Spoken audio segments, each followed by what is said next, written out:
did say that I'm driving the slide deck up until it's time for Bob, and then Bob's going to share his screen with us, and he's going to drive that. Okay. That's the plan. You would be back up if he is unable to do so, but Okay. we'll find out at the time of his talk. Okay. So then let me share my screen with all you wonderful people. And let me see if I can start this puppy. Oh, you should go to the beginning of the. Oh, that's right. And then you can. Okay. Does everyone see that screen front and center? Yes. Okay, great. So as probably most of you probably know, I'm Brad Waite, the president of Sustainable Rossmore. Welcome. So here's our agenda for tonight. It's very similar to what we typically do, except that we're fortunate this month that Bob Simmons is going to be giving us a presentation on a large watershed here in Contra Costa County. Excuse me. And before we get started, in case you haven't seen this before, this is just our protocol. Please mute yourself when you're not speaking, especially if you have any background noise. Plus, if you forget to do that, I will warn you, Barry is especially good at muting everyone. If you're not. So if you go to speak, you don't be surprised if we can't hear you because Barry's muted you. And then down below the phone numbers, if you run into technical problems and need to try and get some help. Or you can put a message in the chat line and hopefully the Barry or Dave Casey will see it.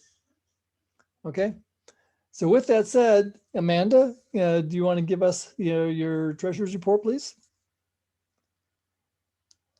If Barry will unmute you or allow you to unmute yourself. I don't know if is Amanda here? I thought I saw, maybe not. Maybe they're not here yet. Yeah, why don't we come back to her? They've asked for the link and I'm sending it to them. So why don't we skip ahead and come back Yep. to that? Okay. Yep. Paula.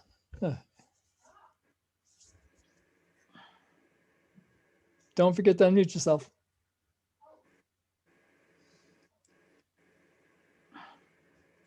Well, as you can see, we have 91 dues paying members so far in 2021. During the month of February, we had 10 renewals and 6 new members.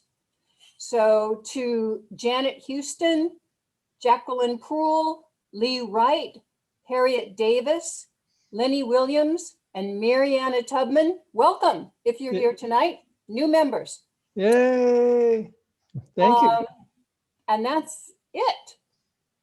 And then we're going to see if we can get all of them to join one or more of our committees and become leaders. Yay. Okay. And so onward and upward. And so Barry, will you be watching for Amanda and Dave? If Yeah. Okay. Yeah, I'll let you know.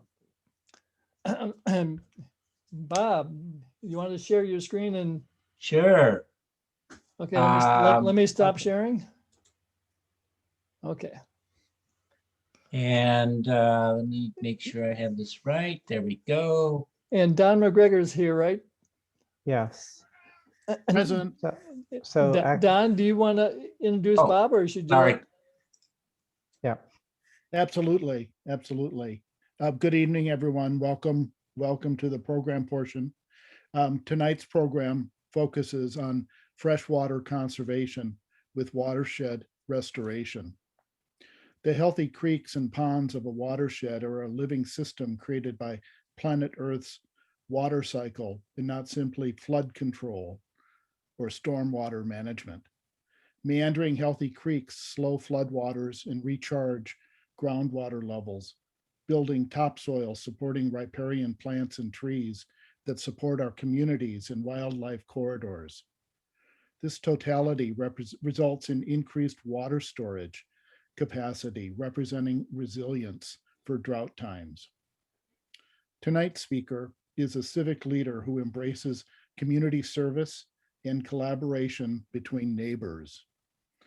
In the Sand County Almanac, Aldo Leopold's discussion of a land ethic describes that which enlarges the boundaries of community to include soils, waters, plants, and animals. Tonight's speaker, Bob Simmons' career of environmental stewardship, as Aldo Leopold stated, tends to doing the right thing of preserving the integrity, stability, and beauty of the natural communities and knowing the difference of doing the wrong thing. Bob Simmons received a Master of Laws in Natural Resources from George Washington University. He spent 3 decades as a Department of Agriculture, U.S. Forest Service regional attorney. Bob and Judy, his wife, raised their family in Walnut Creek. In addition to legal work, Bob's community service went from coaching youth sports to civic politics. In 2000, he joined the Park, Recreation, and Open Space Commission. He served on the East Bay Regional Parks Advisory Committee, Bay Area Hazardous Waste Facility, Contra Costa Transit Authority, and served 2 terms as mayor of Walnut Creek. He led the effort to preserve Alcalanus Ridge open space, and a decade ago, he formed the Walnut Creek Watershed Council.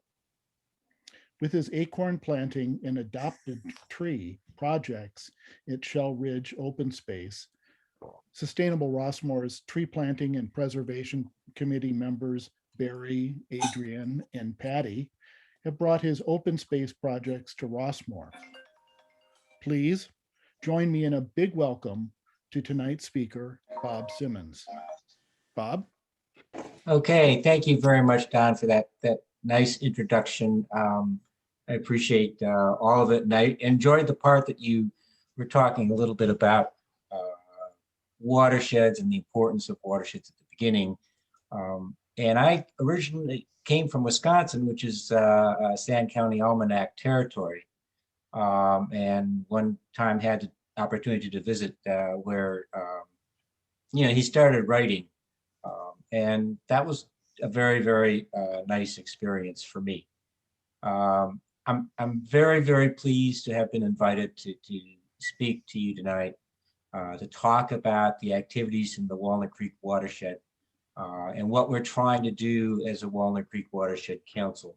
I also wish to give a special shout out to Barry, who not only did his usual job helping me today, but shortly after setting this all up and going through all this, we lost power because a power pole fell, and it was only restored about a half hour ago. And Barry was very helpful in just getting me through that. And we had a plan B. And when I said I had power back, or I was going to get power back before I had it back, he said, "It's cutting it awfully close, Bob." But I said, let's just try it, and it worked. So I'm really glad of that. I'm really glad too. Yeah. So and anyhow, so that's what the things we're going to cover tonight really are sort of what the Walnut Creek Watershed Council has been doing, and some things I think we probably would like to be doing. Don mentioned that we started meeting as a couple people back in 2011, and then finally felt we had enough people together that we could create a watershed council. And as you do with this type of thing, you always struggle with what should we name it, and this is what we came out with. The Walnut Creek Watershed at 146 square miles is the largest watershed in Contra Costa County. I'll cover that in a second. Let me try not to get too involved in the details, which I have to do, and just go over sort of the outline. One of our early activities was building a temporary cofferdam, and we'll talk about that.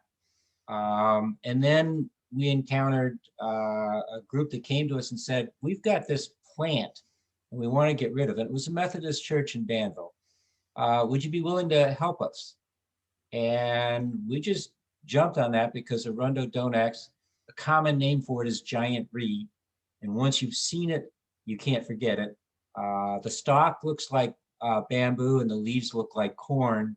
And it is very invasive. Invasive means it's both non-native and it takes over a habitat. You can have some non-native species that don't take over a habitat. You can have some native species that really take over the habitat. We'll cover the activities we did in 2019 and 2020. And yes, we did get some things done under 2020, even with the COVID, but it was much more restricted. I'll mention briefly the Kinder Morgan gasoline spill and talk a little bit about what we want to hope to do in 2021, and then something about reimagining the concrete channel. If I don't finish in 20 minutes, Barry, you can cut me off.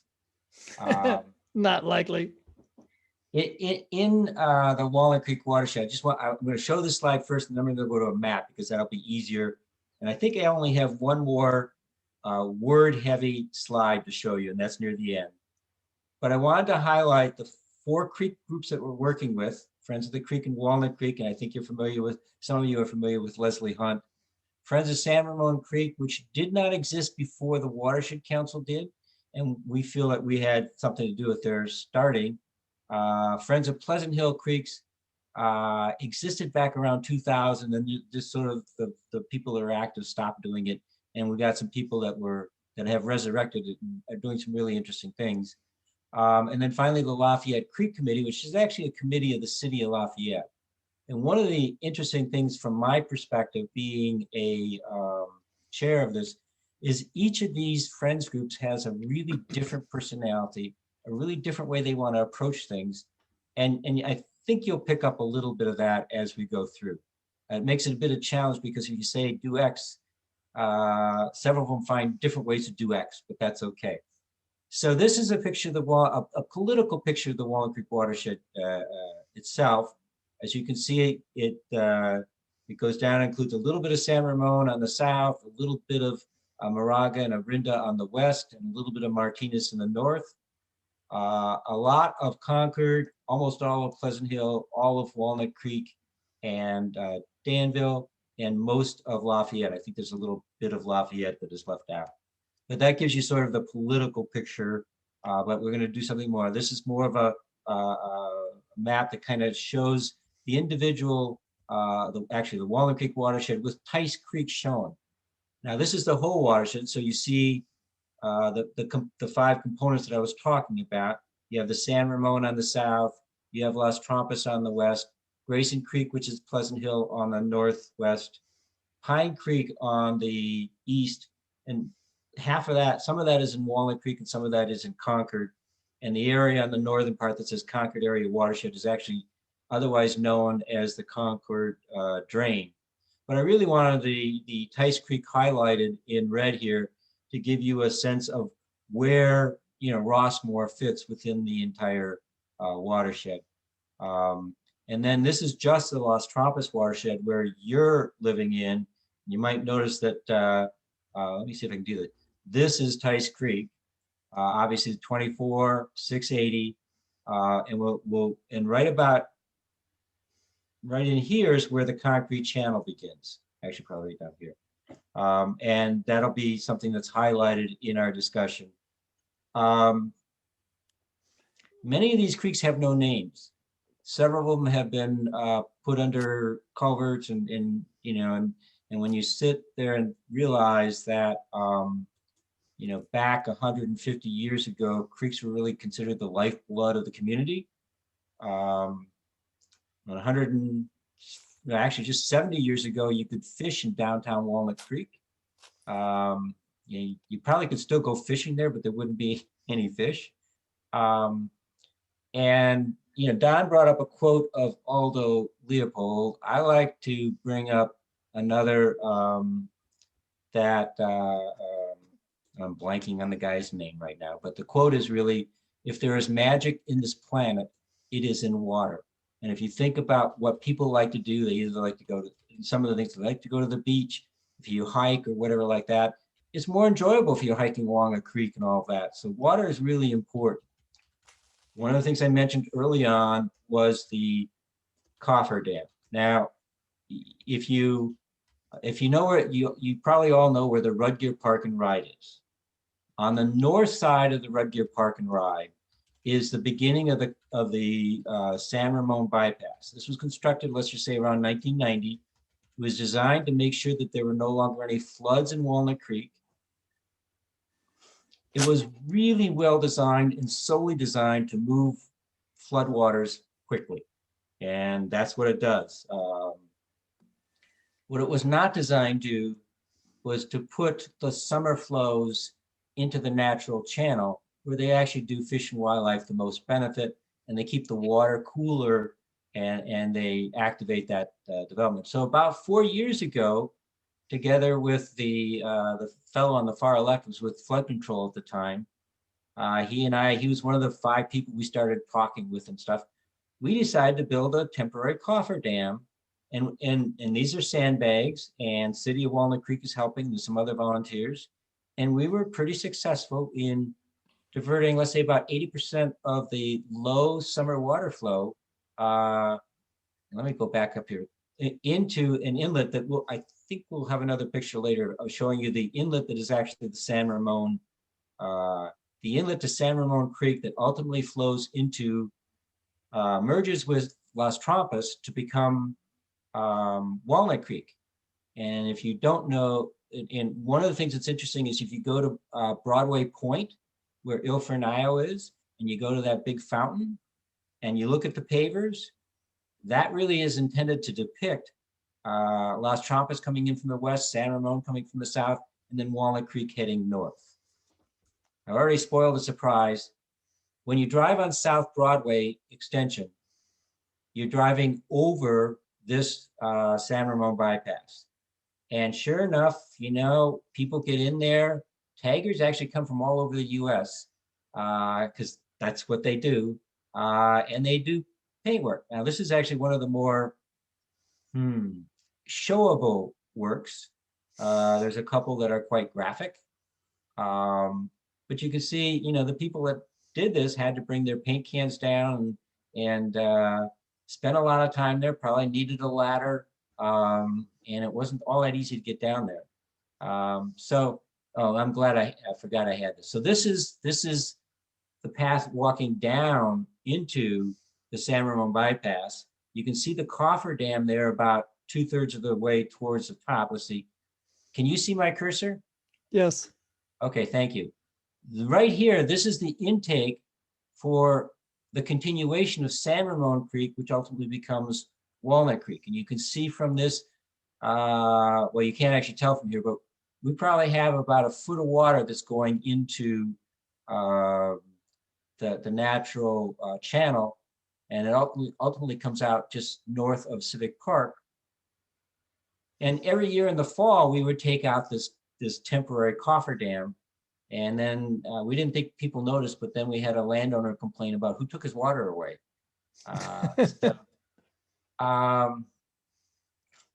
With the help of the Contra Costa Resource Conservation District and a volunteer from the Friends of San Ramon Creek, we created this map, and it's an interactive map.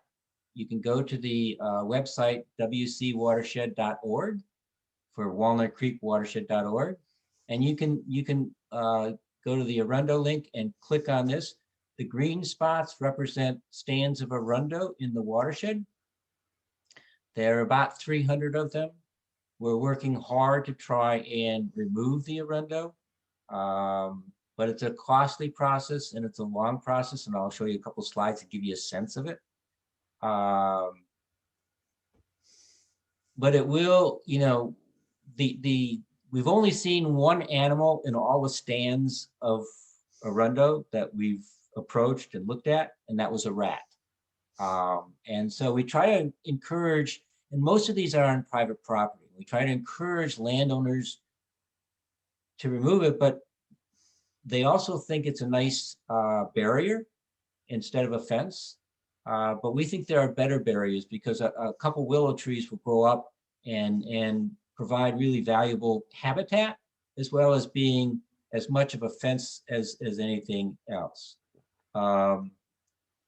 So one of the areas we worked in was called the Pine Creek Drainage. We found a landowner that was willing to spend a bit of money to get rid of the arundo. The arundo is on the left. It'll grow up to 4 inches a day and up to 25 to 30 feet. And you can tell that because this guy is standing with his feet where the arundo is growing. So, you know, he's dwarfed by this arundo. So this is the before picture. Here is the same fence thing. And you can see what happened when we removed that. All of a sudden you had a creek again. You had something where you could plant other species and actually create an amenity rather than what a lot of people have done is treated the creek as their backyard that they're, to be blunt, that they're ashamed of and they don't want anybody to see. The ashamed was probably a bit strong on my part, but you know, it's been a real struggle to get private landowners to be willing to remove arundo. I think the better way to say it is change is hard for people. The Pine Creek Drainage, I should point out, by the way, this is in unincorporated Walnut Creek, very close to Borges Ranch and Shell Ridge. So we have made a point of trying to do a project in each of the 4 Friends Groups areas. This is along Mount Diablo Boulevard. This is I'm pointing with my finger, which isn't doing you any good. This is the Sotheby's Realty building. And across the street is the Veterans Center. So that gives you a sense of where it is. So this is what it was like when we approached the problem. This is what it looks like today. These are some native grasses that we planted. We planted a lot of great native grasses here as well. And this is City of Lafayette property. This particular property owner thought he had a better idea after we had cleared the site. And he built a retaining wall that came out about 30 feet because he really wanted to do whatever. And so the city required that he remove the retaining wall. This is a 2019 planting. We had the mayor of Lafayette come out and help in the planting. And this area is being replanted this year. And it's just sort of an illustration that no matter how hard you try or what you do, sometimes things just go wrong. There's going to be about 3 slides showing this. This is a arundo removal in San Ramon Creek near Danville. Again, you can see these are just huge plants. And what we had to do here, because the arundo stand was across the creek from where our access point is, and our access point has to be a road. And we didn't want to be traipsing back and forth between the creeks, so they built a bridge. There's a couple engineers in that group, and that kind of influences how they think about things. Positively. And then they didn't want to have to haul all that arundo up. So they built a plywood ramp.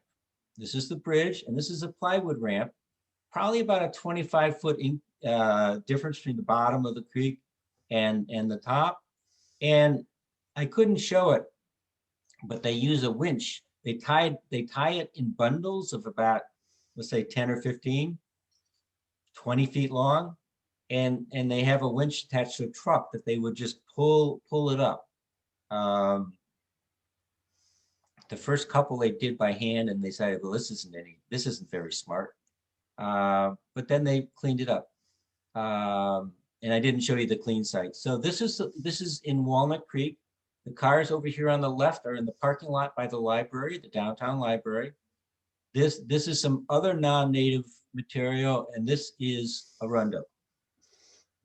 And you can see the tree here. And this was removed. This is a 2020 project.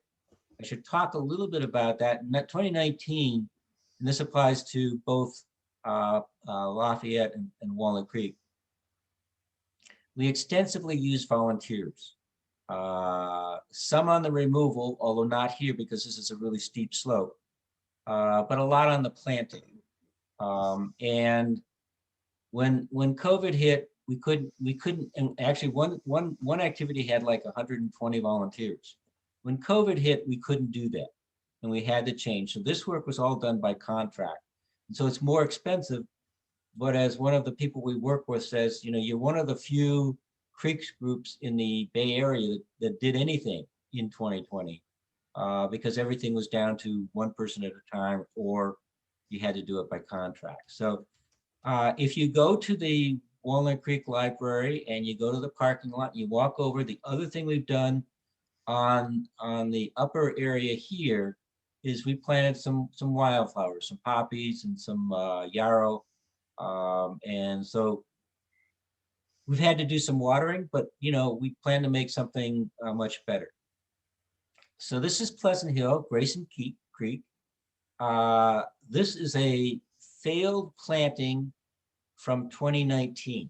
This whole area was planted with the arunda was removed. I didn't bother showing a picture of that. And we planted grasses, or what's called graminoids here, native graminoids. And it turned out that those geese, some of which are over here, they just love those nice little green morsels. And they completely destroyed everything that we planted. And we talked some about what should we do. And we came up with, this is PVC. We came up with this approach to put PVC down with some additional strings that you can't see so that the geese won't come over here. And if this doesn't work, we'll try something else. Just like with the building of the bridge and the ramp, you know, if you're trying something that nobody else has done at this level, you just have to continue to adapt and adjust. But I wanted to show you this because this is from that creek restoration area. A beautiful giant egret and a nice red-shouldered hawk.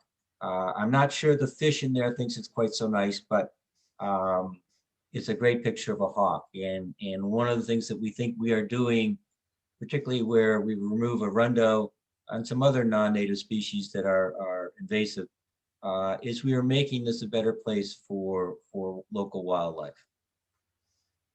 Just give me just a second. In November of 2020, there was a report of a gasoline spill along South Broadway. And there is a large, and you can see the pipe here, but then it you know, comes around over here. And it is between the South Broadway Extension Road and the wall on the east side. They're doing a report on what the cause was, but I just thought this was interesting seeing this much activity. They drilled holes into the bottom of the concrete channel to try and actually vacuum out some of the gasoline. And they also did some vacuum because they had a lot of aroma from the gasoline. They lost between 750 and 1,000 barrels. There's 42 gallons in a barrel, so you figure 42,000 gallons of gasoline. How it came from say, let's just say Rudger Road, and this, by the, I gotta keep remembering my hands don't show. Over here is Civic Park and the Iron Horse Trail. And you get to here by walking through the creek walk in Civic Park.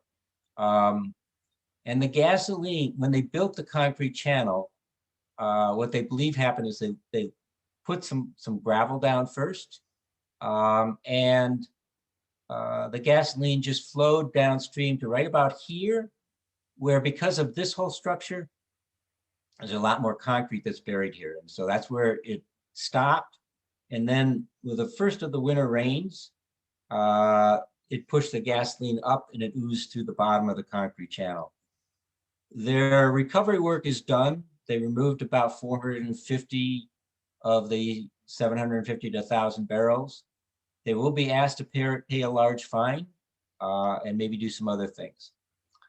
So the next couple of slides really talk about you know, some of the efforts of reimagining the concrete structure. Those of us that got involved in this 10 years ago, 9.5, really wanted to see if we could get fish passage again from the bottom of the drop structure number 1 here. This is actually near Willow Pass. I apologize for that. back into Walnut Creek because fish used to make that journey. And this, by the way, is I'm sorry, this is the one that's near Monument. This is the drop structure that the two young men died at about 6-7 years ago. This is a salmon just below that drop structure. We had an interesting anecdote the other day where somebody came to one of our meetings and said they just gotten a ride with Uber to the meeting, and the Uber driver had just dropped somebody off at the drop structure because they were going to go catch some salmon. Okay, we would really like, I mean, obviously in order to get salmon and other fish from the below the two drop structures down there back upstream, you've got some drop structures you've got to redesign at least to create some fish passage things, opportunities. And then you've got to do something other than the, you have to do something with parts of the bottom of the concrete channel to create something that's a little bit more natural and a little bit more swimmable for the fish. And every once in a while, they need a place to rest and all of that. So this is not a, oh, we can get this done next year project. This is, if everybody agreed today, it's 7 to 10 years out. And so we're not at the agreement stage. The other thing I wanted to just mention is Seven Hills Ranch. This is Seven Hills Ranch. It's in the unincorporated part of Walnut Creek, which means it's under county jurisdiction. This is Heather Farm Park. So that gives you a sense of where it is. And the concrete channel flows along here. A study done by UC Berkeley about 4 years ago said that this was actually the best opportunity to remove a portion of the concrete wall. And there's a grad student right now that's going to take a little bit closer look at this. But there's also an organization called Save Seven Hills Ranch that is working to oppose, excuse me, this development. Now, this is the speaker. That's the name of the company, SPIEKER. And they are proposing a continuing care facility here and a skilled nursing facility here. 500 some units. This road is clearly a residential road. Whoops, sorry. Don't want you to see that one just yet. And you can see the concrete channel pretty nicely here as it comes along here. So you can actually see that. And Seven Hills School is right here. And they are working really hard to try and, well, let me back up a second. This is zoned for single family housing, about 110, 120 units, which could easily fit into this property, leaving a lot of space to sort of open up this area and have some trails and other stuff, and still give them the value of their land. But they obviously want to multiply that 2 or 3 times. There's nothing wrong with them trying, but I will be helping the Save Seven Hills group, Save Seven Hills Ranch group, as they oppose the general plan amendment that the developer needs in order for this parcel to be developed this intensively. Interesting thing is, there's a strip right here that is owned by the city of Walnut Creek. And so the city of Walnut Creek, as much as they want to say they don't control this development, they have, as what one speaker said, they have the key to the treasure chest. So that's most of what the substance I wanted to cover, but I wanted to give you a chance to sort of think about, well, what can you do? I mean, obviously, we do a lot of community events, and I want to thank the Tree Planting Committee for the Sustainable Ross for coming out and helping with our efforts at Deer Lake. Yeah, we're going to have a tough year because of watering. Not enough rain this year, but we're gonna try and make every tree, every acorn, and every buckeye seed that we planted survive the summer. That's going to be a pretty intensive watering effort, but it's a great area, and I enjoy it. But then again, I'm a little on the crazy side, but that's okay. You can contribute to local creek groups. There's 2 that are really close. There's 3 that are close to you. Obviously, San Ramon Creek, Friends of San Ramon Creek, Friends of the Creeks in Walnut Creek. And Leslie, I think, was about a year ago, gave a presentation to Sustainable Rossmore. And then the Lafayette Creek Committee is a city committee, and I'm not sure how they handle contributions, but that's theirs. You could create your own creek group, Friends of Tice Creek, or even Friends of Las Trampas Creek. You know, I showed you the size of the Las Trampas watershed. Well, the Lafayette Creek Committee just operates within the city of Lafayette. So there's a whole area to the west of that, as well as Tice Creek that is not. And then finally, I just encouraged the Golden Rain Foundation to reimagine Tice Creek.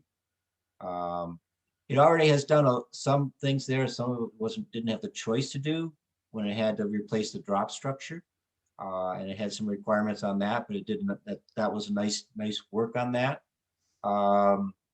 It goes through the golf course, and there's some interesting opportunities there. When I raised the possibility several years ago, the response I got as well, we don't want to make anything harder for the golfers. And so they sort of said, we don't want to touch this, and I understand that. But there's really a lot of opportunities for creek restoration there, not just in you know, in how you deal with your bridges, particularly the bridges on the golf course, but what you could plant there. And you've got a couple culverts there that cross, at least one culvert, I'm sorry, cross a hole that in one respect, I wish the Golden Rain Foundation knew how valuable that was, because developers are always looking for creeks to daylight. And you actually make things a little bit better if you can do that. You make it more interesting from my perspective, but I'm a creek person and not a golfer anymore. I used to be, but not anymore. So that's the end of my presentation. I would be delighted to answer any questions. I'm going to take this off the screen. And so that we can, and I guess what you might want to do right now, Barry, is stop screen sharing. Okay. And if no questions, that's great. I don't know who moderates the questions or whether I should. Well, I often do. So I see that I saw the Casey's had their hand raised and now it's back down. Adrian does. Okay, yes, Adrian, go ahead. Thank you, Bob. That was a wonderful talk, very illuminating.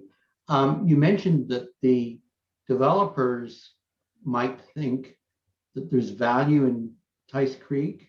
Could you elaborate on that a little bit, please? Well, let me give you an example of what is not quite the same. Last year, and I'm going to do in the past, we're talking with another entity this year. The city of Concord had to widen a couple bridges. The Regional Water Quality Control Board required that they do mitigation to replace the area that they were covering over. That cost them about $125,000, which they gave to us, and we did the mitigation work. And the projects in Walnut Creek and Lafayette were those projects. Some of the developers that are doing it more of a greenfield project need to either, as does the speaker development, need to either daylight a creek, or because they're covering over a seasonal wetland, or because they want to put a creek into a culvert and they need a permit from the Regional Water Quality Control Board, and they require mitigation. I believe, but I have no proof, that if the Golden Rain Foundation was willing to look at daylighting the creek as it crosses that one hole, and I can't tell you which one it is, I can visualize it, they could actually sell that to a developer because it has that much value, and the developer then would also have to do the restoration work. But that's how I relate to that. Did I answer your question? Yes, thank you. That's a great idea. Okay, next up, Paula, could you unmute yourself? And Brad, I'm going to mute you so there's not an echo between the two of you. Go ahead, Paula. Hey, Bob. Hi, Bob. They mentioned the gasoline spill. Yep. I'm confused about how that came about. You said there was going to be a fine, so they know who was responsible for that. So how did that even happen? Well, there's they removed the 10-foot section of pipe where it occurred. And the way they found out it was there was what they call a release of pressure, because the gasoline is sent from Concord, where they have a terminal, down to San Jose, particularly to the Mineta Airport. Oh, okay, That- so it was a that's- municipal pipe. It was not an individual. No, correct. Oh, This is a pipeline owned by Kinder Morgan, okay. and okay. they've operated it for about 50 years. And in terms of the cause, they want to believe that a tree root caused it. And that's one of the things that they're looking at. But there was also another area close by where there's I can't use a scientific term, but I'm just going to say a crink in the pipe. Oh, That could have also been the point of release, and they don't know. okay. All right. Okay, Dave Casey. Hi, Bob. Hi, Dave. Bob, so what's the chances for fish moving up? And what is the chances ever of beavers in these creeks? I'm going to be pretty blunt with you, Dave. In our lifetime, 0. And I wish I could be more positive about that, but these things take a really long time. There was one time, a long time ago, a beaver, not that long ago, 10 years ago, actually in Civic Park. They found evidence of it. And the way they found evidence of it was they had about 8 trees near the creek that had been girdled and chewed on and gnawed on at about the 2.5, 3 foot height. And the only animal that does that is a beaver. They get otters there all the time. So it's clear wildlife is using the channel, but it's just not a good channel for them. And because you have water in the summertime with the low flows, it gets heated when it's in the concrete channel. It gets cooled when it's in the natural channel in Walnut Creek. They have to find some ways to cool that, but I think it's a legitimate goal to seek to restore fish passage up the concrete channel, and look towards making the changes that would involve. If they can take out a dam in the Northwest, and this is very different from a dam, and so it's not exactly the same, they can certainly do some things to improve that channel and make it more natural.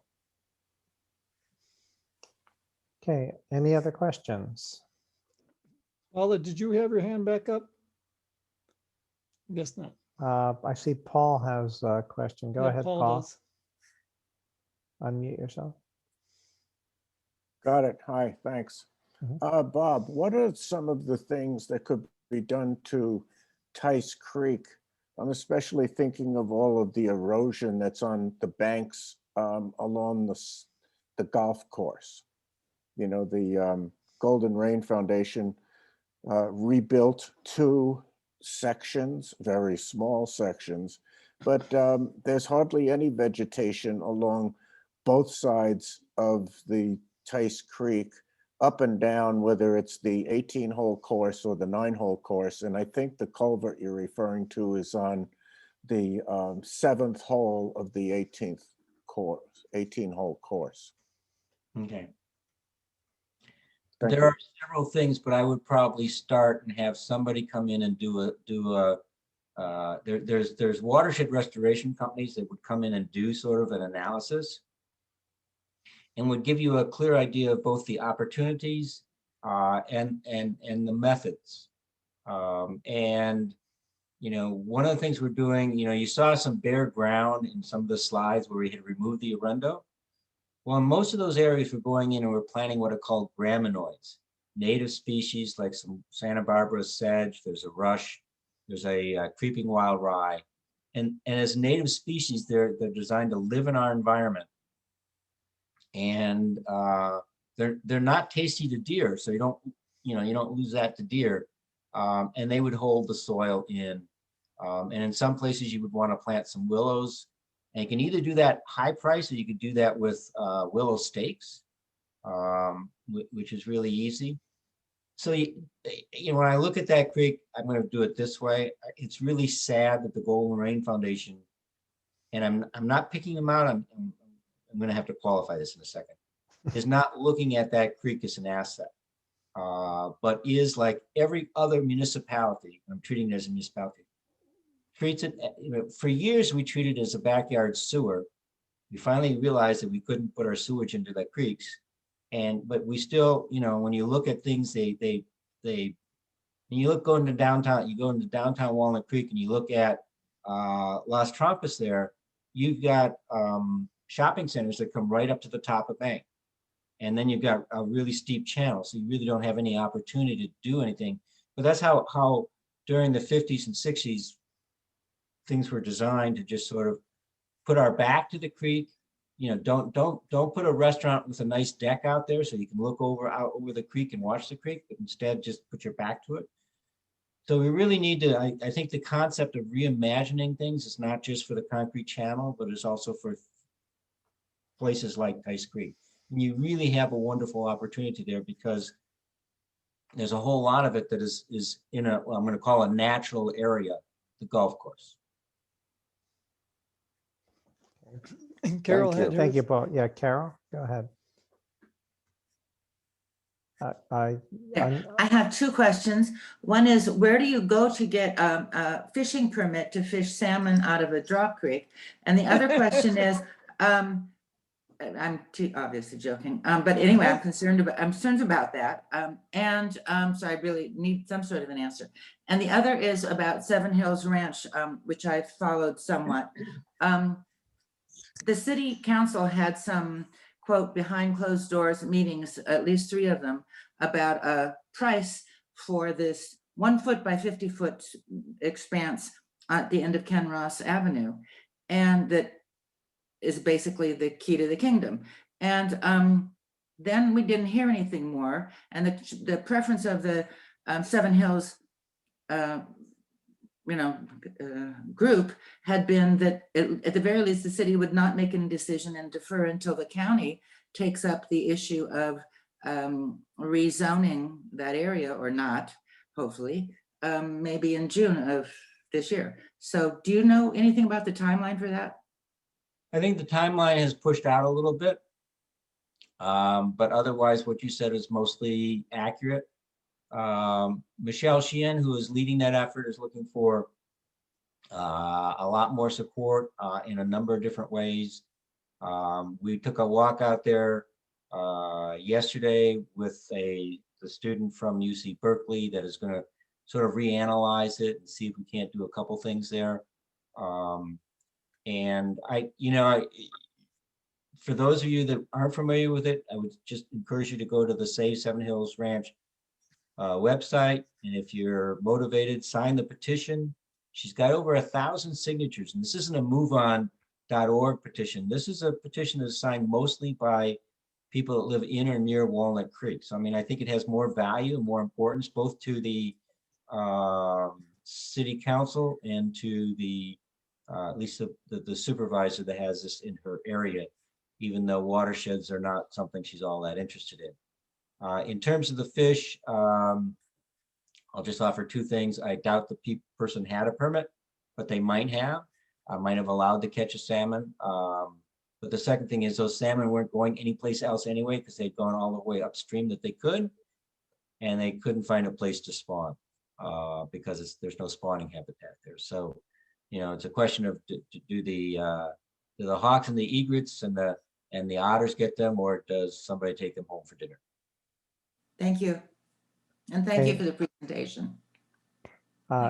Dale, you had a question? Yeah, Bob, you probably know this, but GRF has their hands tied by several government agencies in being able to do anything on the creek. We ran into that problem considerably when there was the last 3 projects that we had to do on the creek, and we were held up for years in being able to get permission to do various things. Yes, and what I would respond is twofold. I think I'm going back to the drop structure because I'm not familiar with what happened here and with the areas that you mentioned. They hired a very good firm, but it was a civil engineering firm. And if you're going to be dealing with the Regional Water Quality Control Board, you actually need to have a watershed restoration company that they know that is speaking for, that they know speak the same language. You know, it's like putting a lawyer and an engineer in the same room together and having to solve a problem. It doesn't work real well. The second thing is, I think if the GRF starts the process of saying, we want to look at this creatively to see what we can do to make this a better creek, a better amenity for all of Rossmore. I think if that is one of the goals of sort of a planning effort, I think you get a different response. I mean, the regulatory agencies are still going to do what the regulatory agencies want to do. You got the, in addition to the water board, you got California Department of Fish and Wildlife, and they have different requirements, by the way, on mitigation, which drives, you know, like drove the city of Concord crazy because they had to meet both sets of requirements and they weren't precisely the same, and they don't necessarily always talk to each other because they have different interests. So yes, it is a challenge, and you know, that's why you really have to put in your timeline the fact that I want to do something. I want to replace this bridge over this pathway over Tice Creek on the golf course next year. It's not going to happen. You gotta realize that your planning process has to be about 3 years out.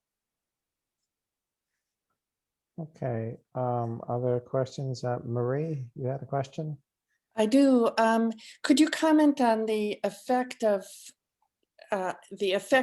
on the watershed of chemicals that end up in the creek? I'm not speaking of gas spills, but normal over-the-counter chemicals like a lot of fertilizer and algicide. In the grand scheme of things, do they have much of an impact on the watershed itself? When this area was largely a orchard community, and then after that, you know, it actually went from orchards into, well, let me back up. In the 1800s, it was principally a ranching community. Then it became actually a grape growing area until Prohibition, and then it moved from growing grapes to fruit orchards, fruit and nut orchards. And then after the war was when the big boom came in single family home building. And for many years, we all poured tons of fertilizer and tons of pesticides on our lawns. And that went off into the drain system and went into our creeks. I think most people are getting a little bit smarter about that now. So I think we're seeing less of an impact. The bigger impact probably is almost certainly the fertilizers, which actually is what contributes to the growth of algae. But the more we can do to work on natural treatments. I'm going to go back to your golf course for a second. Mm-hmm. If you created a width of 10 feet on each side of the creek, Mm-hmm. and you planted that with native grasses, not trees that grow up real high and the ball hits or anything like that, and you would do two things. One, that 10-foot strip, make it 5-foot strip, make it 20 feet, you know, I mean, just would serve as a barrier to the transmission of a lot of fertilizer directly into the creek. So there'd be a real positive benefit just from fertilizer not getting quite as quickly into the creek, because otherwise, you know, what they do is they fertilize right up to where they have grass that they mow, and you would understand that that's what they would do. And the same would apply to any chemicals. You know, if they apply chemicals to get rid of grubs or something like that, you know, the closer you are to the creek, the quicker it goes into the creek. If you make it further away, then it doesn't, you know, flow into there quite as quickly, and may not flow at all if there's enough of a distance. But the more we can persuade people not to, you know, not to use a lot of chemicals on their lawns, or even to replace their lawns with more natural environment that's better for the area. From the creek standpoint, that's just a real positive. Right. We noticed that because so many nitrates end up in the creek, Yeah.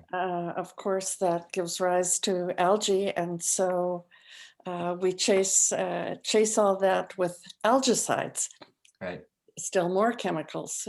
I believe the current rate is 8 times per year that those are applied, and fertilizers are almost, I don't know how often, is very often. Well, they like to keep the grass green, which means they Indeed. apply a lot of fertilizer. Okay. So I'm if I sorry. can just say thank you very much. I think we've done with the questions, but thank you very much. I really appreciated the chance to talk about something that I have some a passionate interest in. So thank you very much. And thank you for everything you're doing to help our community. It's really important.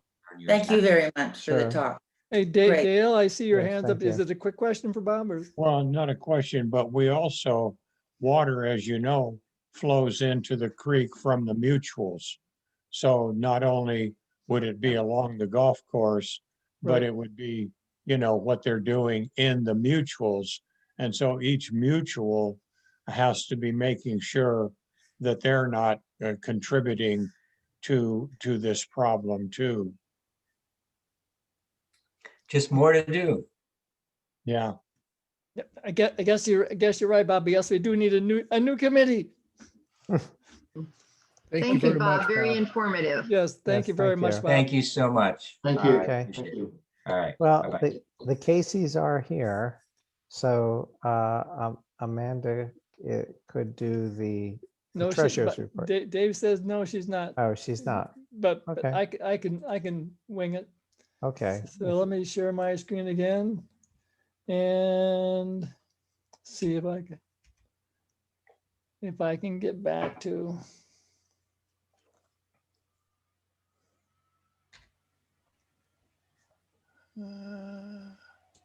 Nope, so I'm gonna need to put myself on it before I go open it up.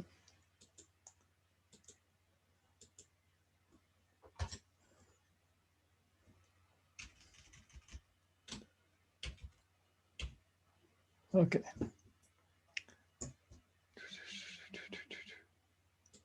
I'm almost there.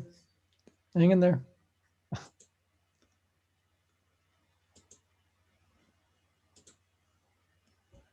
Okay, there's the treasurer's report. Let's see.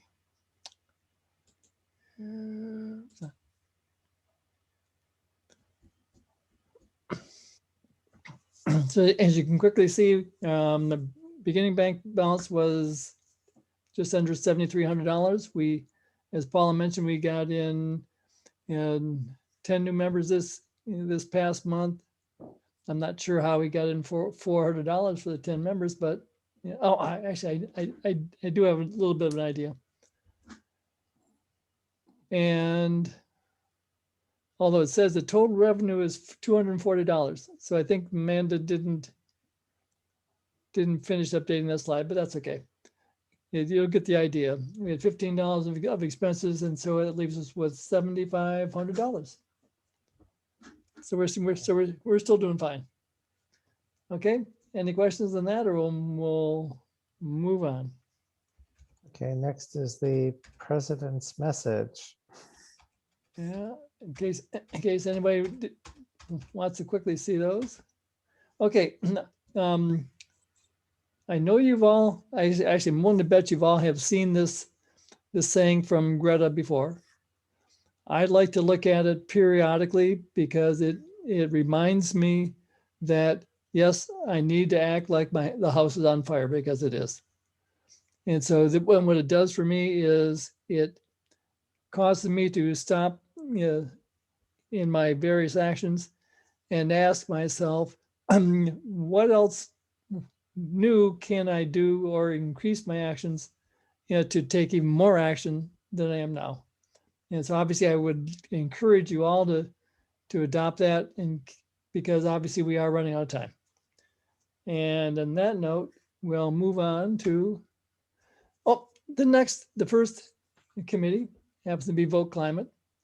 And so I've gotten a little bit clearer on what the foci of vote climate will likely to be for 2021.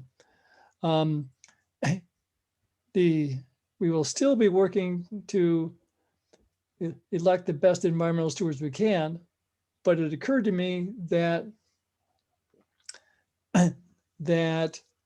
with the increasing tendency for various local governments and states, et cetera, to try and enact obstacles to prevent people from voting in general, seems to me, that should be our first focus.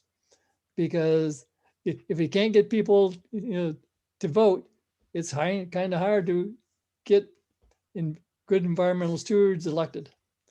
So that's, I think, what we're going to be doing. And we're always looking for people. So if you're interested in working on any of this, let me know. In that case, we'll go on to Adrian.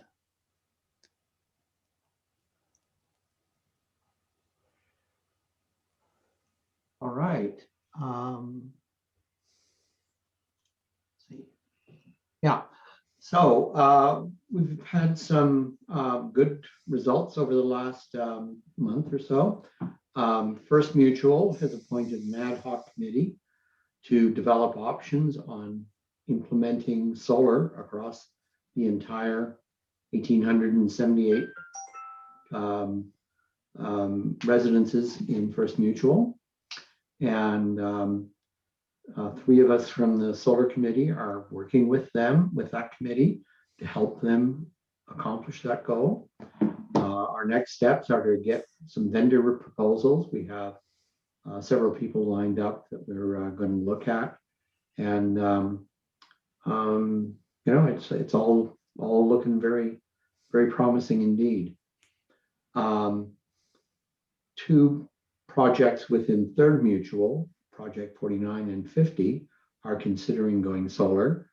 I talked with the people at Project 50, which is now becoming Mutual 50. I talked with them today, and they're forming a committee, which will be meeting this week to consider going solar completely. So that's again excellent move forward. And we have at least 3 or 4 new individual solars that I'm aware of that are happening. So we're I think by the end of this year, hopefully we may see like 100 or 200 or maybe more, which would be really wonderful. And that would be that. You're right, Adrian. That is all very good news. Does anybody have any questions for Adrian on Dale? Yeah, Adrian is the new Mutual 55. Are they also on this program, you think? I got a note from Donna, who's the chair of 50. 50 and 55 were thinking of going in together and becoming a new mutual. They decided to go separately, as it turned out. Yes. And so she suggested that I go talk to the folks at 55. Ah, okay. Okay, Carol had a question. Yes, I was just wondering, we know that thanks to AB 634, it doesn't matter what residents think, whether they like it or they don't like it, but have you, since it's fairly new for one of the co-op mutuals, Mutual One, or any of the co-op mutuals, to have solar, any adverse concerns by neighbors expressed that you know of? Well, I mean, that's part of the work of the committee, of the ad hoc committee, is to really to build a case for putting solar on the roof of literally every condo. And it's not an individual opt-in or opt-out kind of a project. This is something that the mutual would do as a whole. And so AB 647 doesn't really impact this. And this is like putting on a new roof or putting in new water mains. It's an infrastructure project that's done for the whole thing. There are some interesting legal questions about, does that require a vote of a majority of the residents? And what kind of a vote would it be? Just a simple majority of a quorum or a 2/3? You know, so there's going to have to be some investigation of those legal issues. Thank you. And Dale, you got a question? Yeah, Adrian, since Mutual 3 has projects, then it has to be on project basis. Is that correct? Yes, that would be correct. Each project, which has its own budget, would have to agree to do that, I think, yes. Yeah, I think there's one other mutual that has projects, but I'm not positive on that. There is one, maybe 8, I'm not sure. Okay, any other questions? And thank you very much, Adrian. Okay, you're welcome. Okay, Mr. Casey, you're up. Hi, oops, I mute myself. Hi. Well, we just wanted to remind everyone, although I think we're talking to the choir here, about the impacts of livestock agriculture and eating beef and dairy products on your health, on your pocketbook, but most importantly, on the health of the planet and the sustainability of our diets. So the next slide says there's lots of reasons that livestock agriculture, as it's going to continue, as the population increases and as the standard of living increases, is not sustainable. And there's a whole bunch of negative impacts. And maybe in the coming months, we'd like to share some of those with you, but greenhouse gas emissions is one, land use, deforestation, water requirements are unbelievable, antibiotic use and other kinds of waste and pollution problems. So, next slide. If we just looked at one, the main one that affects climate change is greenhouse gases. And that livestock, especially cattle and dairy, produce methane, carbon dioxide, and nitrous oxide. And calculations say that's even more than all the cars and trucks and trains globally, in a global picture. So the next slide says, we would like to encourage you to eat sustainably, help reverse climate change one bite at a time. That's our slogan. Improve your health and the health of the planet. Anyone who'd like to join our group, the Planet Friendly Eating team has a website on the Sustainable Rossmore webpage. So look us up and join our team. Any questions? Because I think that the group that we have in the meeting tonight is pretty much knows about this. It's the other 9,600 people that we have to try to reach in Rossmore. Exactly. Thanks. Okay, and thank you, Dave. And Barry. Thank you. Our water sustainability working group is pursuing information gathering and compiling as our first task before reviewing together and deciding on any specific goals. We met once. This is a newly formed group looking at water as a limiting resource at Rossmore and anticipating it being even more limiting in the future. So had a first meeting was very productive. If this is something that resonates with you, you're welcome to help to set the agenda on this, but that's where we're at as a new committee. Any questions? Okay, and thank you very much, Barry, for the Sure. report. And I would like to take this as a point of privilege just to let everybody know that the people who attended that first meeting, were, Barry, Paula, Paul Wright, and Dale Harrington, myself, and Dave, Marilyn, Marilyn Schuyler, Dave Epley. I mean, so there were, and there were some significant, capabilities there. And so it's got the potential to do some good things. Okay. Yeah, Max made an appearance too. He always does. To clarify, Barry, people that want to Right. join, contact you. yes, they can contact me. Thank you, Carol. And I'll put my email on the chat, although people do tend to see it on various things that go out. But we do know where to find you. Mhm. Okay, next is, so I think this is yours, Carol, right? Or is it the Casey's? I think, Carol, I think. Okay, you've- unmute. All right. I just wanted to thank everybody. I don't think people are aware of the amount of behind the scenes work that a working group has done that has Representative Bob Simmons is one of them, and about 12 other people, including several youth commissioners in Walnut Creek. So I'm the only one from Rossmore, but we came up with I shouldn't say that, actually Dave Casey's been on it as well.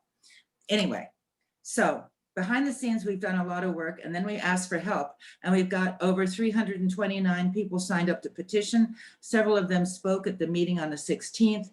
Many of you have written letters, and those are essential. And so the process is that even though we asked for them to vote, that they can't. Legally, the council can't take a vote unless an item has been agendized.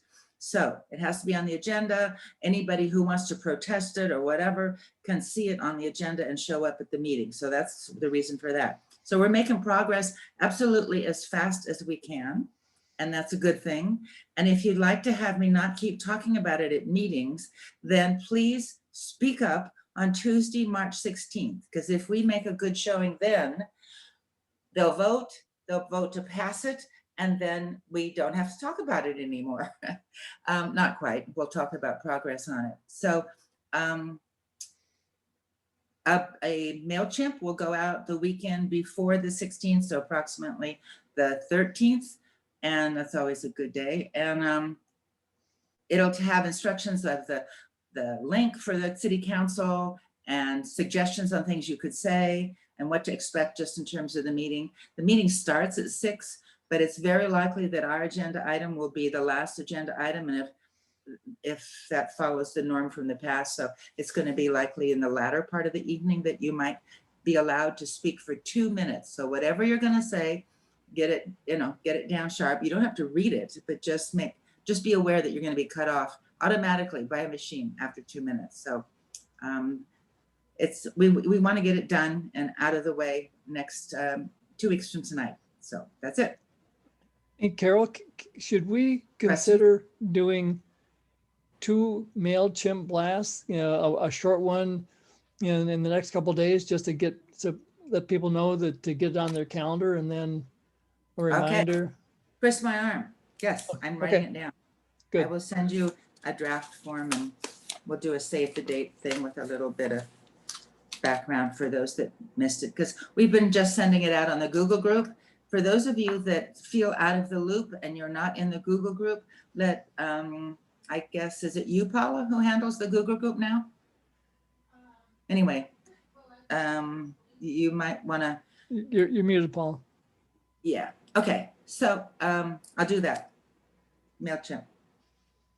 Great. Next slide.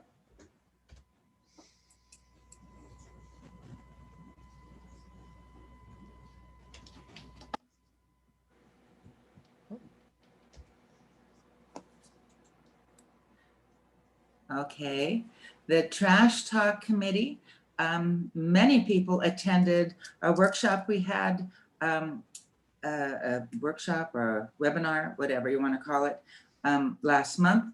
And we need people who are adjusting to the revised rules of how to sort, to make comments to the Rossmore News. As we all know, that most people turn to the letters first, even before the front page. So if there could be someone who, not someone, lots of someones who would just say, now I've learned to put plastic bags in the trash rather than, or landfill rather than, or whatever. So please help keep the awareness alive. And also, I love trashy photos.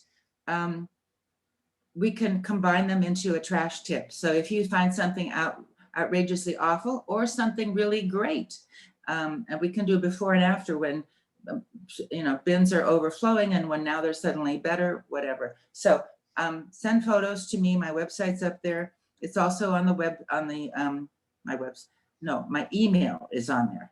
It is also listed on the Sustainable Rossmore website. So send me photos. And Patty Harrington is preparing a discussion with a few slides and then group discussion of a film that we'll have people watch ahead of time. So we don't have a date for that. And we're also wanting for our meetings, for the Trash Talk daytime meetings and for that Plastic Wars presentation, a tech person. So if you're comfortable advancing slides and screen sharing and muting and unmuting people for a group discussion, that's all it takes. And please get in touch with me. Carol, or am willing to be taught how to do this. Yes. I'm happy to teach them. Apprentice. We need Yes. a couple of apprentices. And now we can go to the next slide. And Dale, you had a question? Oh, Yeah, okay. Carol, but it's Patty and I were just talking about this today. We like to support, the grill and local food establishments, and yet when we pick up, it's in plastic containers. Now they're recyclable, but my goodness, it just sort of seems a shame to be throwing all those things away. I'm wondering if maybe we should request that the grill and the other place maybe put their food in paper.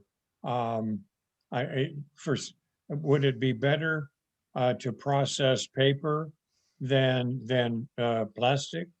Yes, because some of us before COVID would take, leftovers home, doggy bags, whatever you want to call them, take out. And to me, they look like bleached cardboard. It's thick, but it's dull, and it's clamshells. They don't work very well because they leak liquid. I mean, it leaches right through. So there's certain things that'll travel perfectly well in that, but anything with moisture won't. I think right now asking restaurants to do anything more than they're doing, which is barely staying alive, is probably not a good time, for that. So we thought about it and decided not to. And there are going to be plenty of people taking leftovers home after COVID. And then it'll be a good topic to bring up, I think. Yeah, well, we do that. And I had lunch Tuesday at the grill outside, and I took a plastic container with me. And so, we do that, but so thank you. Okay, good idea.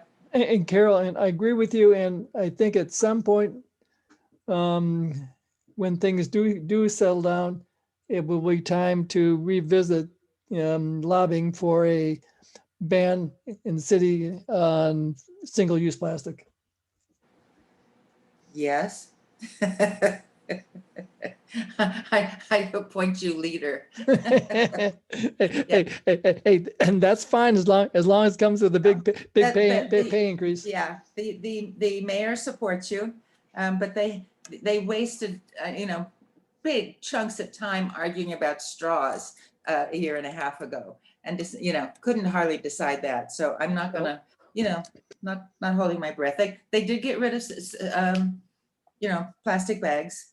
It's temporarily suspended during COVID, but plastic bags are not going to be, you know, checkout bags. So anyway, I agree with you in principle.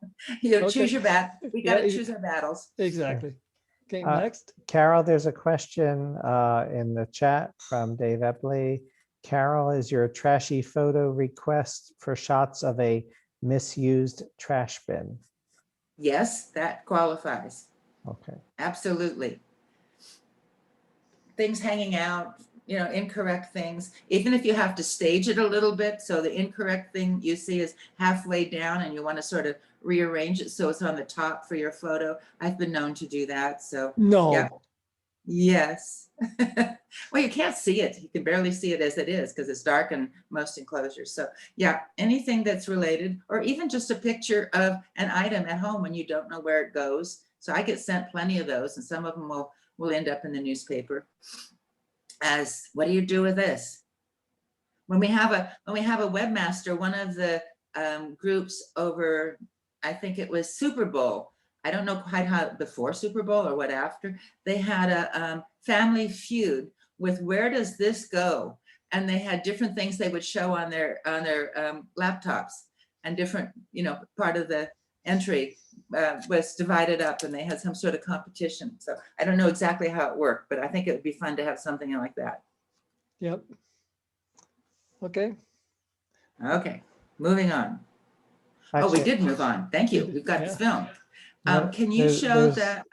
Actually, can there you are some other questions here. Oh, The okay. Casey's comment that paper bags are back at Rossmore Safeway, maybe plastic bags are on the way out. And Joy writes, what about bringing certified compostable bags with you to the grocery store? Question mark. Those would be to use like for produce.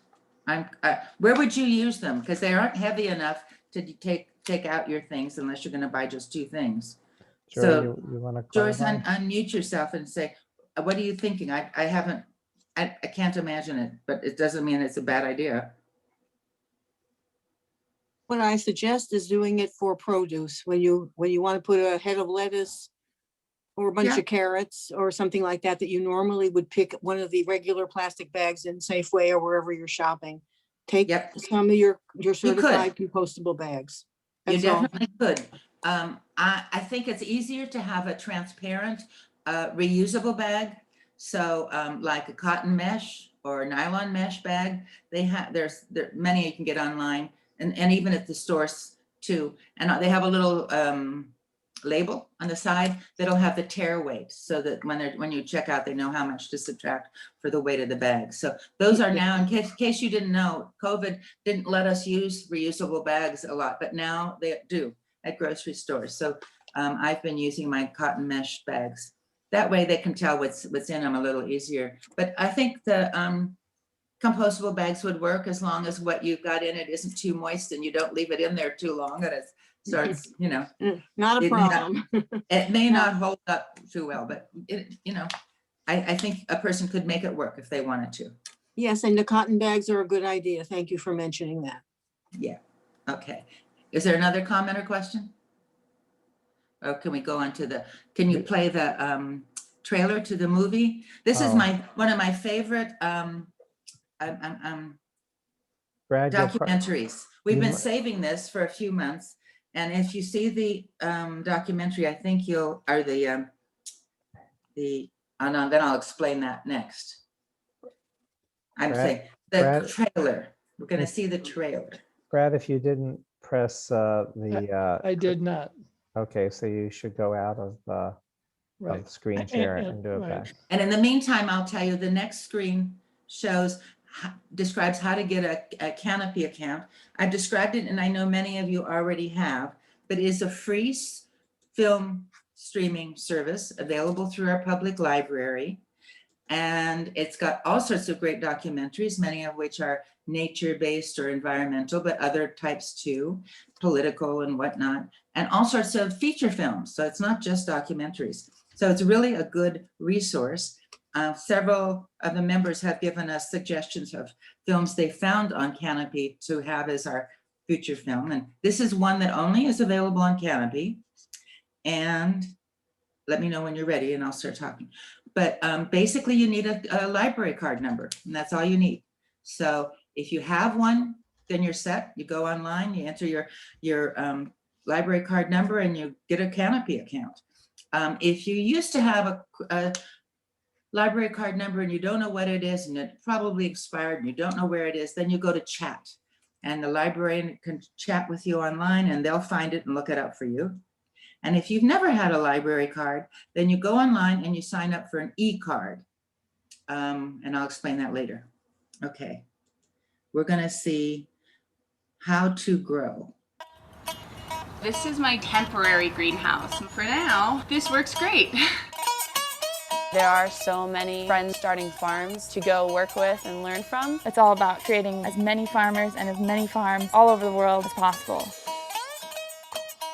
We want to be able to utilize what the first settlers brought and continue to grow it to adapt to our climate in the future.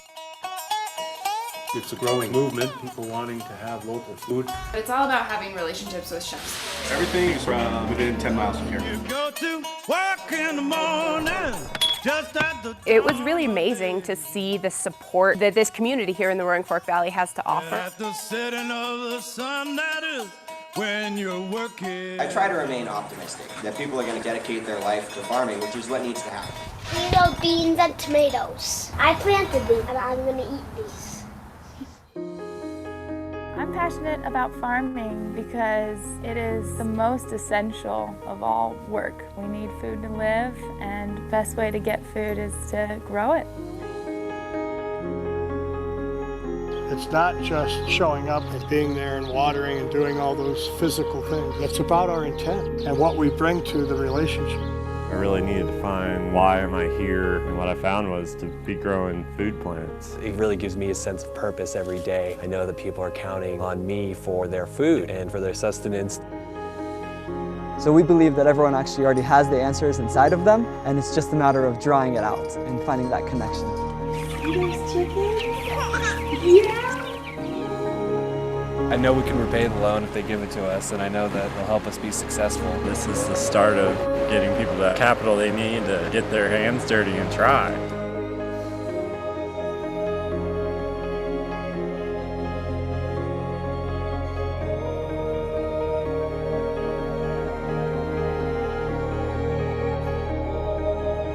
Farming fuels everything we do. Everything starts with what we eat and how we fill our bodies, and I want to be part of that. Everyone should be farming in every backyard.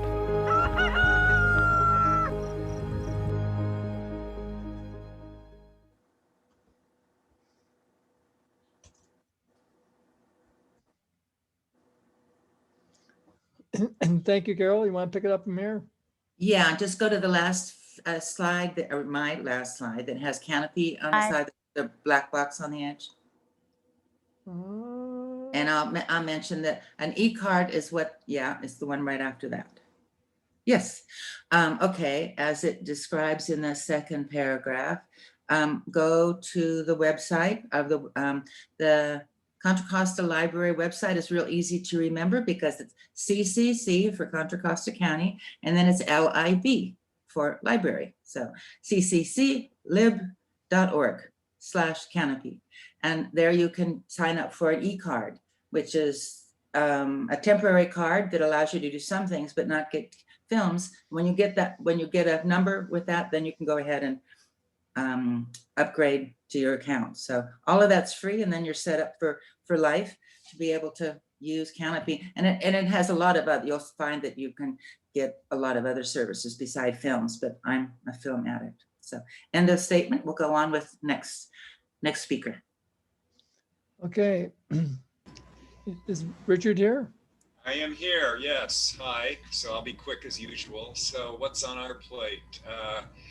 So our committee has been, continues to make some great strides here. We had a wonderful long conversation, our steering committee, with Rebecca Poland to establish priorities for this year. It's looking like because we're trying to figure out how we could assist her in educating the community, and it's looking like plant palettes, what plants grow well here. So it's that looks like a focus we're going to be moving into, and educating on those, writing articles, etc. Let's see, focus on promoting plant palettes. Our March 18th meeting, we're going to discuss ideas for our committee's focus going forward. We're going to be doing what we're calling our 2021 planning forum, and it's going to be a roundtable conversation with our 4 steering committee members and all the other members that attend the meeting. And we're going to be looking at exploring all the directions that we want to head in, including video presentations, tours, guest speakers, that sort of thing. We have ideas of what to do, but we want to hear what members would actually like to see and to learn about. So I just emailed out, many of you may remember that we recorded a 2-part video presentation, What Does a Sustainable Landscape Look Like? So I just emailed you, anyone on our email list, part 2 of the video presentation that we did in January. And so you could take a look at what sustainable landscapes look like in actual real world settings. So lots of pretty photos. So, okay, thank you all. Great. Any questions for Richard? Okay, and thank you, Richard. Right. Okay. I have a question for Richard. Shoot, Dave. I tried to raise my hand. I guess I can't do it. I don't know. Richard, Entry 6 on Tice Creek Drive is having a major landscape redone in the month coming. They've already started cutting down some big trees. Is your committee coordinating or working with Rebecca on a plan? I know they've had a plan and had to get contract estimates from the landscape companies for Mutual 2. Is she contacted your committee, or would that be a good idea? So this is a good time to clarify our connection. So we are not associated with the landscape department at all. We're not associated with any of their rehabs or re-landscaping. We are an educational committee. And so we are actually not, so we educate on sustainable landscape practices to help us continue to move further in that direction. But in terms of actual upgrades and landscapes, we are not a part of that. However, we are moving in the direction of perhaps helping to create some demonstration landscapes around Rossmore with perennials that grow well here, native plants that grow well here. So, but we'll talk more about that in the future. So the short answer, the long answer is no. Thank you. Okay. Can I speak? I'm sorry. Is that all right? It's Joan Swans. Thank you very much. Richard, thanks, Rich. Just let me maybe interject a bit. I'm a landscape architect for soon to be Mutual 50. And the relationship between Sustainable Rossmore and Rebecca and MOD is still, I think, undefined to many extents. But I find in my position, you both bring tremendous information on both sides. So I think it's really important that we work together. I know that Richard feels the same way. We're going through cutting some trees as well. Someone mentioned that. Rebecca's been wonderful in her advice, which I really appreciate. And I think the more we can do to continue that mutual relationship, the better. It can only do all of us some real, some real help. So I just wanted to throw that in there. And I want to thank Richard McPherson. He's the one I contacted first about a year ago, and he's been a tremendous help. everybody has been, and it's best to keep it where we all have different skills, you know. So just wanted to put that in. We're actually in the process of cutting some Aleppo pines, which unfortunately I believe are rather sick and not doing well. There are 13 of them, and many of the landscape coordinators in Rossmore are dealing with really sick, large, old trees, and it's not an easy situation to be in for many of us. And I'm not an expert. I'm the first to admit it. So it's not easy, and both have been very, very helpful. So that's really all I wanted to say. Okay. Thank you.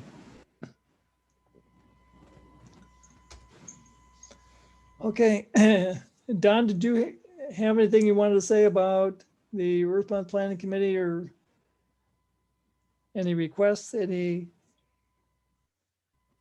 Thanks, Brad. The planning committee we have come up with 4 solid programs for the month of April. We're looking for enhancement of films or speakers. And there will be an outline announcement coming out in March, and other good details in there, but we're always looking for additional suggestions, and please send them to my email. That's dlmcgregor3@gmail.com. Thanks. Thank you, Don. Okay, and I think does anybody have any last minute questions, suggestions, comments? Can anybody sing and dance other than Barry?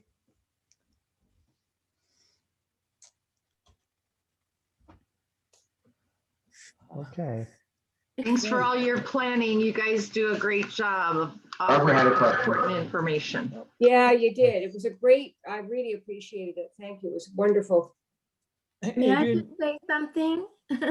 Sure, Barbara. It's Barbara.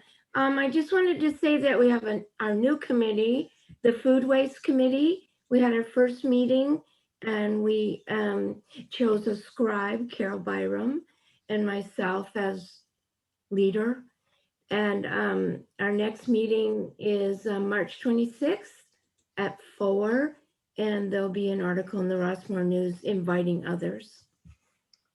Thank you. Great. Good. Thank Hey, Brad, this is Dick Casey.